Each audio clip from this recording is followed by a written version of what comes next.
Hi, എല്ലാവർക്കും ഉത്രാട ദിന ആശംസകൾ. ഇന്ന് നമ്മൾ സ്വാദിഷ്ടവും എളുപ്പത്തിൽ ഉണ്ടാക്കാൻ പറ്റുന്ന പുളിയഞ്ചി അല്ലെങ്കിൽ ഇഞ്ചമ്പുളിയാണ് നമ്മൾ ഇന്ന് തയ്യാറാക്കാൻ പോകുന്നത്. അതിനായി ആദ്യം കുറച്ച് പുളി എടുത്ത് വെച്ചിട്ടുണ്ട്, പുളി പിഴിഞ്ഞ് വെച്ചിട്ടുണ്ട്. അതിലേക്ക് നമ്മൾ ശർക്കര,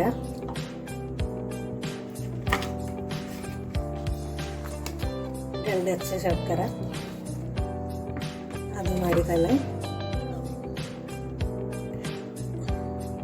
പച്ചമുളക്, ചുവന്നുള്ളി, ഇഞ്ചി എന്നിവ കൊത്തിയരിഞ്ഞത്,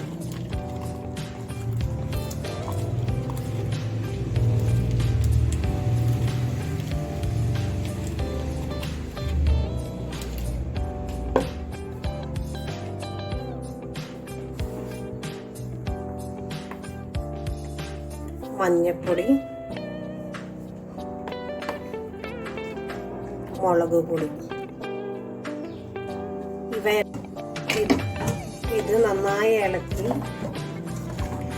നമുക്ക് സ്റ്റൗ ഓൺ ചെയ്ത് വെക്കാം ചെറുതീയിൽ. ഈ സമയം നമുക്ക് കുറച്ച് ഉപ്പും കൂടി ചേർത്ത് കൊടുക്കാം ആവശ്യാനുസരണം.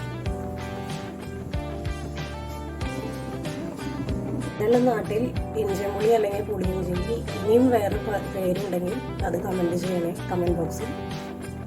പഴമയുടെ ഒരു തനതായ രുചി കിട്ടാനാട്ടോ നമ്മൾ ഈ മൺപാത്രത്തിൽ ഇതുണ്ടാക്കുന്നത്. ഇത്തിരി കായപ്പൊടി നമുക്ക് കോഴി കൊടുക്കാം കേട്ടോ. അപ്പം അത്യാവശ്യം നന്നായി ചെറുതായി കുറുതായി വന്നിട്ടുണ്ട്. ഇഞ്ചമ്പുളിയുടെ പരുവത്തിലെത്തിയിട്ടുണ്ടെങ്കിൽ നമുക്ക് സ്റ്റൗ ഓഫ് ചെയ്ത് അടുത്ത സെക്ഷനിലോട്ട് പോകാം. ഇത് നമുക്ക് മാറ്റി വയ്ക്കാം.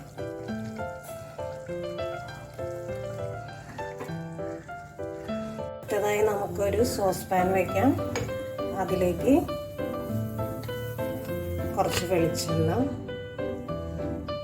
അല്ലെങ്കിൽ നിങ്ങൾക്ക് ഓയിൽ ഉപയോഗിക്കണമെങ്കിൽ ഓയിൽ ഉപയോഗിക്കാം. കുറച്ചുകൂടിയും നാടൻ നിലയിലും കുറച്ചുകൂടി സ്വാദ് കൂട്ടുന്നതും വെളിച്ചെണ്ണയിൽ ഉണ്ടാക്കുമ്പോഴാണ്. അതിനോടൊപ്പം തന്നെ കുറച്ച് നെയ്യും നമുക്കിതിലേക്ക് ചേർക്കാം.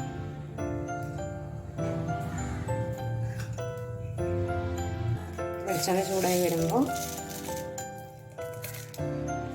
കടുക്,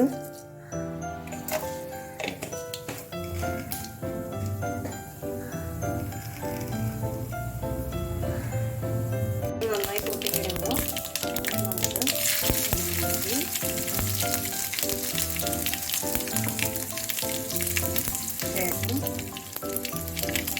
കറിവേപ്പില,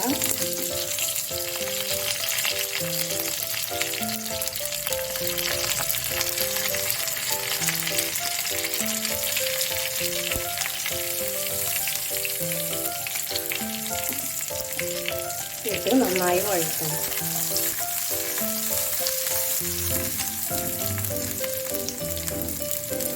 നന്നായി മൂത്ത മണം വരുന്നുണ്ട് ഇഞ്ചിയുടെ ഒക്കെ കറിവേപ്പിലയുടെ ഒക്കെ. നമുക്ക് സ്റ്റൗ ഓഫ് ചെയ്യാം. ശേഷം നമുക്ക് വറ്റൽ മുളക് ചേർത്ത് കൊടുക്കാം.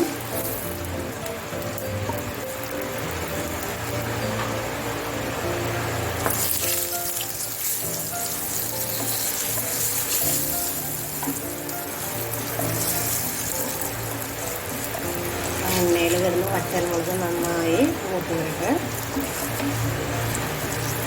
ശേഷം നമുക്ക് ഈ മൂത്ത് വന്ന ഇൻഗ്രീഡിയൻസ് നമ്മുടെ പുളിയിഞ്ചിയിലേക്ക് ചേർത്ത് കൊടുക്കാം.